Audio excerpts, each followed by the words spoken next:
So how you been? I have been surviving. But mine's longer, isn't it? The look I go for. I like his little cute curly stuff in the back. Oh, girl.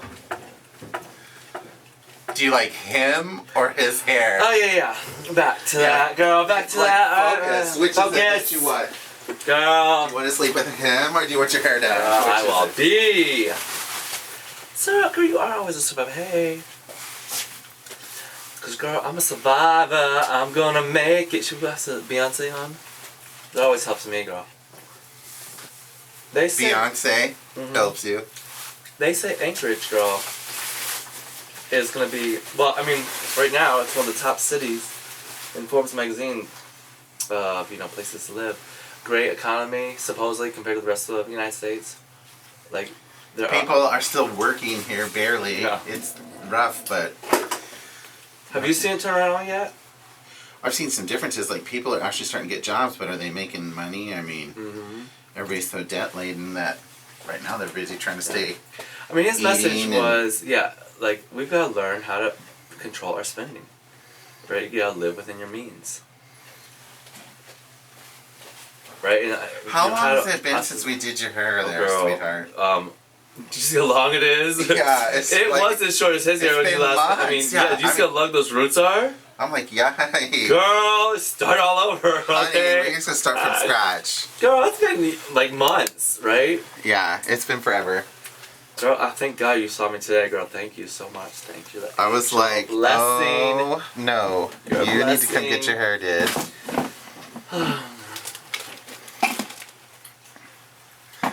So you're learning about money. Well, no, it's we talked about.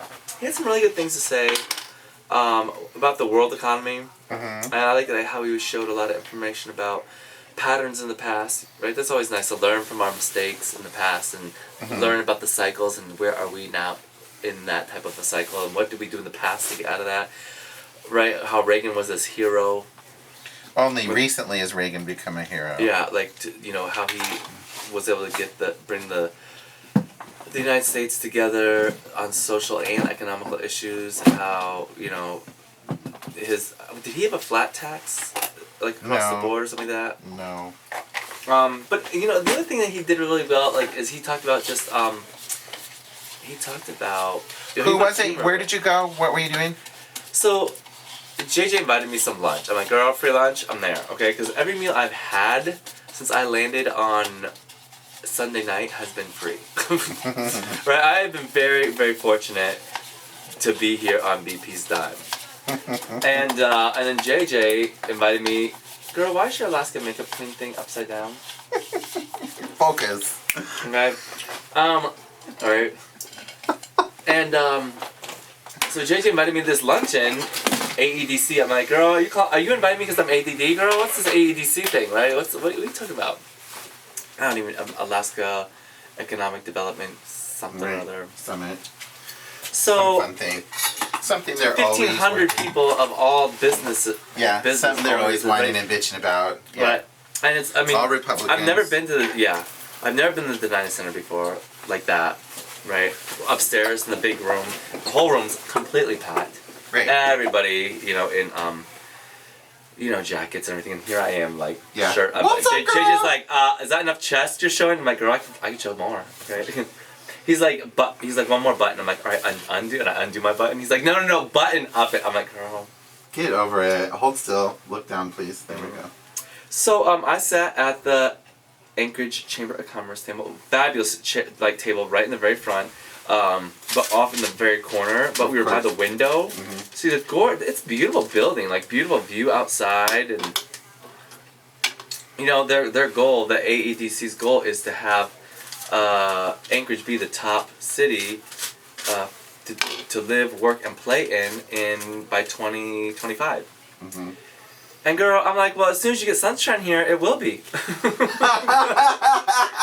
Girl, as soon as you run your car, honey. Global warming. Global warming, girl. That shit is about to happen. Okay. Right. Because I'm going to Florida tonight, and it's still like 80 degrees there. I'm like, perfect.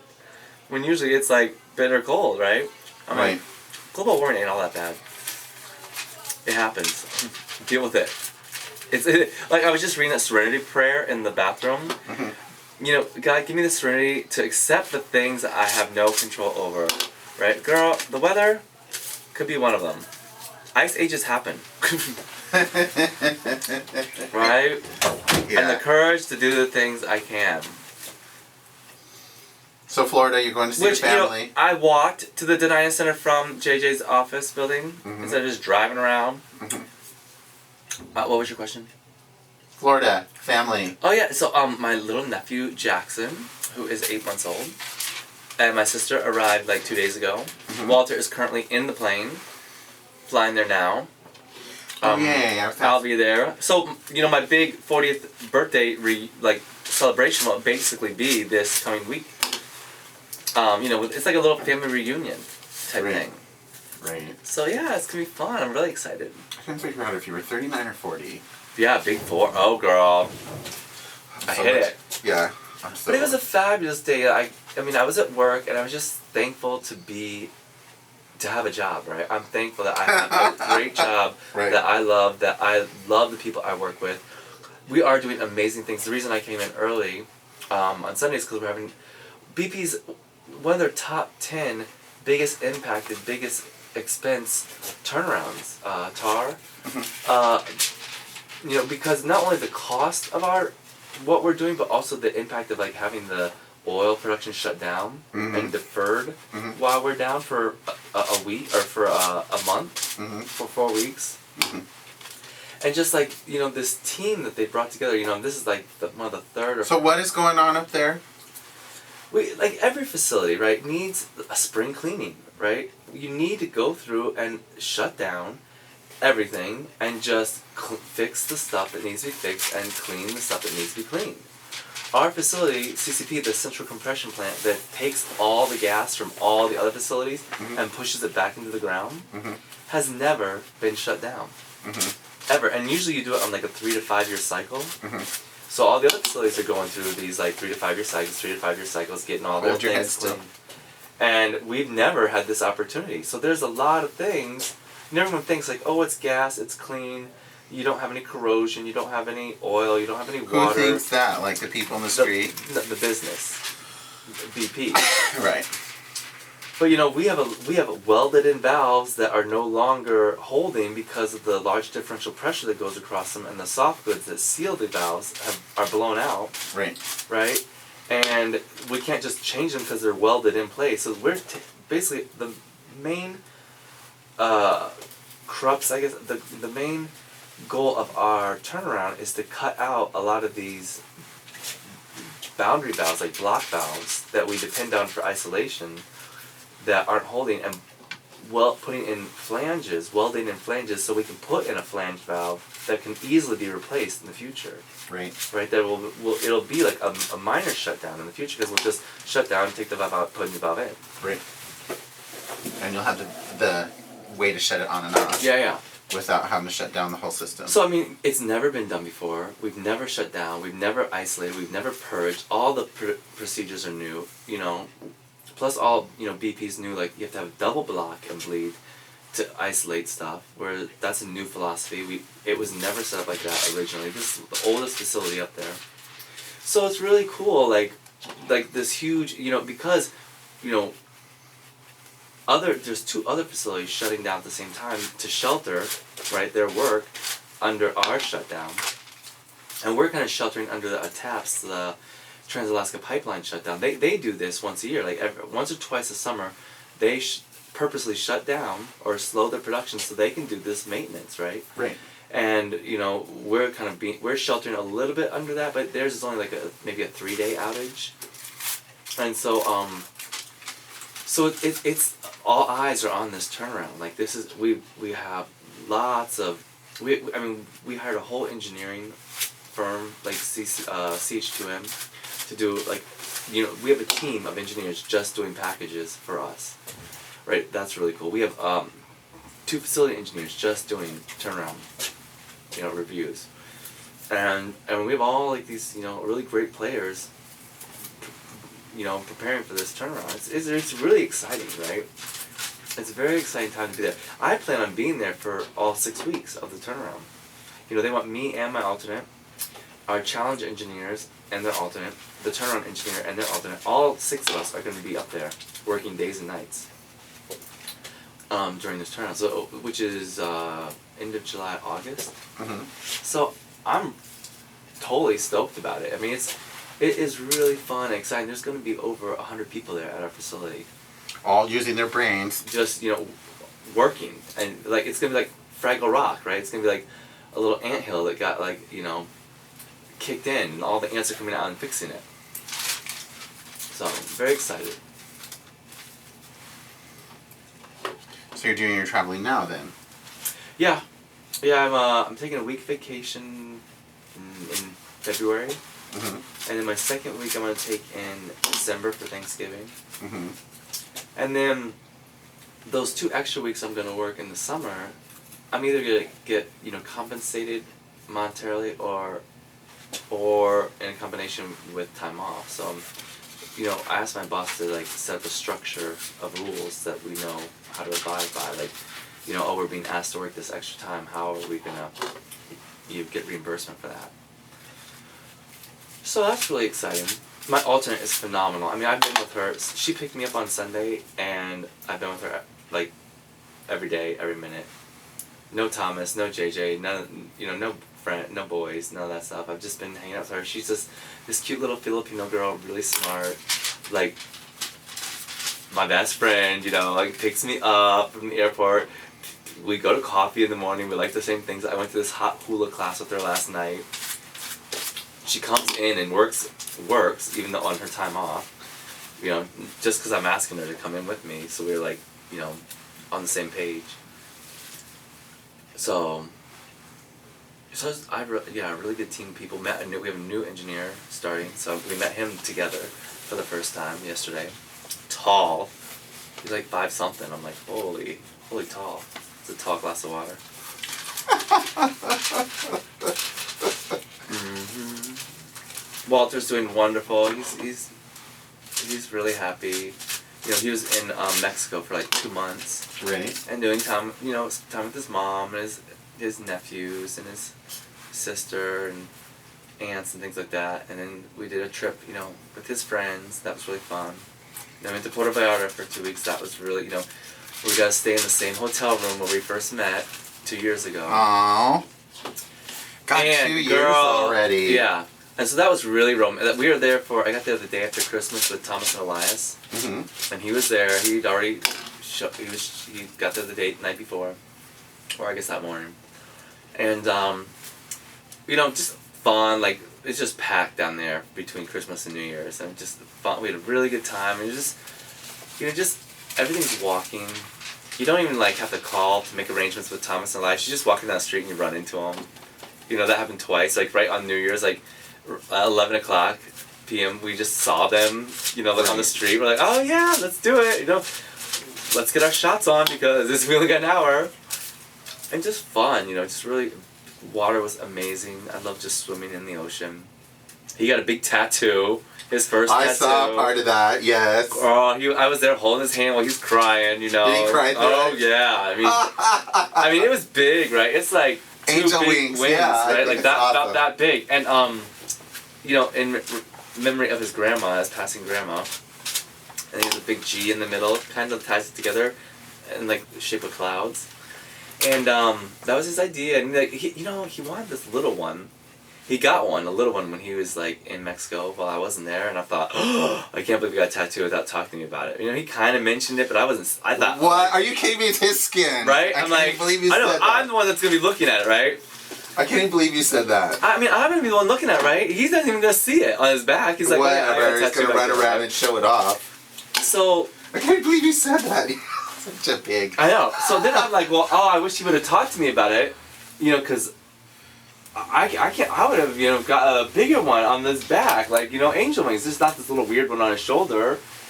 Girl, be careful what you ask for, because that's exactly what he ended up getting. I was like, oh shit, I can't believe I talked him into getting that big ass one. Right, these like Victoria's Secret angel wings, you know? Good. And so yeah, he sat down in the chair, we thought about it, And you know, it was cool to be with him through the process because it's like I got a tattoo. And girl, you know, so there's a lot of work to be done, and it was nice to be there because like I made sure he redid it. It was all like, I mean, this guy might be a good artist and everything, but he sure in the hell doesn't have a good perspective on like one of them was totally off to the side, and I'm like, you gotta have perspective down his spine. Like, let me mark his spine for you, and this is be totally symmetric because it's gonna be on stuck the spine. there forever. And he's like, no, you gotta. And he was looking on the outside parts of the wing. I'm like, no one's gonna look on the outside of the wings. You're gonna look in his shoulder blade. You're gonna look right in the middle of his spine, and you're gonna see if that matches or not. And if one's way off to the side, so I had him read. He kind of was like a little like snippety with me, but I'm like, dude, you don't fuck this up, right? This is one of those things I've learned in life. You don't worry about someone's feelings when it's something you have to live with for the rest of your life. I'm like, no. I'm like, I like drew. You know, I drew the spine. I drew the 3 points on the angel wing. And then I drew where the 3 points need to be for the other wing, right? And then he took his sheet and then matched it up with that, and got a lot, you know, not perfect, but a lot closer, right? I mean, the same thing happened with me doing hanging lights in my kitchen, and they're off, right? Because I wasn't paying attention, you know. And it's like, well, now I'm stuck with that. Those lights are not in alignment, and I have to. Now, I'm the only one that will ever see it, but I know, right? And it's either okay, just don't look at it. Don't think about it, or just, you know. Or your OCD kicks in and you're like, oh, I can't take it. Right, OCD as well. Shit.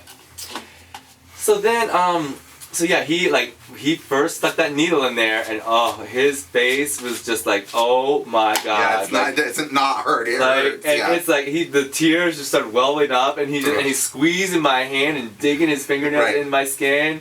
And it hurts. And I'm like, baby, you got a long way to go. Yeah, you're like 4 hours. Yeah, no turning back now. He just drew on you with a black permanent marker.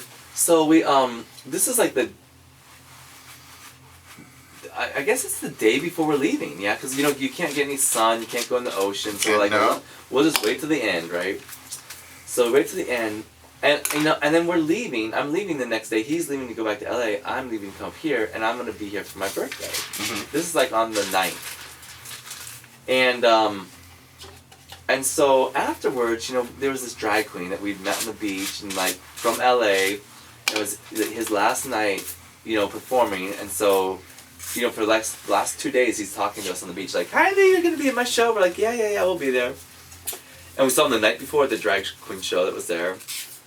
So that was at 10 o'clock. We started his tattoo at 5, and it was like 9:30, right? And I'm thinking, well, I'm like, how are you feeling? Are you up to go into the show? You know, because it was his idea the night before to go to this drag show. Mm-hmm. I'm like, well, you know, do you still want to go to the show? Are you in too much pain? Like, what's going on? And he's kind of like, well, let's kind of just walk around. I'm like, okay, like, whatever you want. And then I'm kind of like, I need to know what you're doing.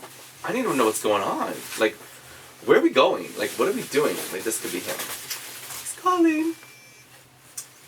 Bill, it is him. Hola, mi amore.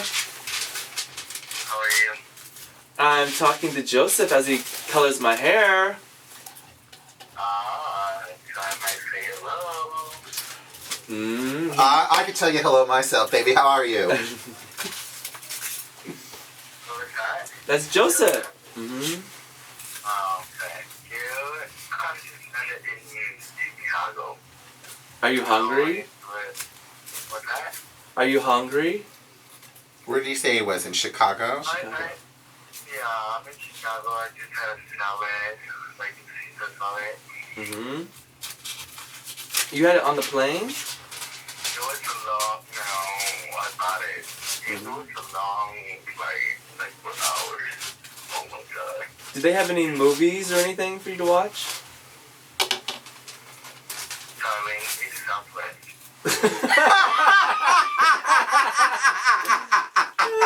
Just the tone of his voice. Kylie, it's Southwest. There's nothing on this plane. I need to get you a digiplayer, mi amore. Needs an iPad. Yeah.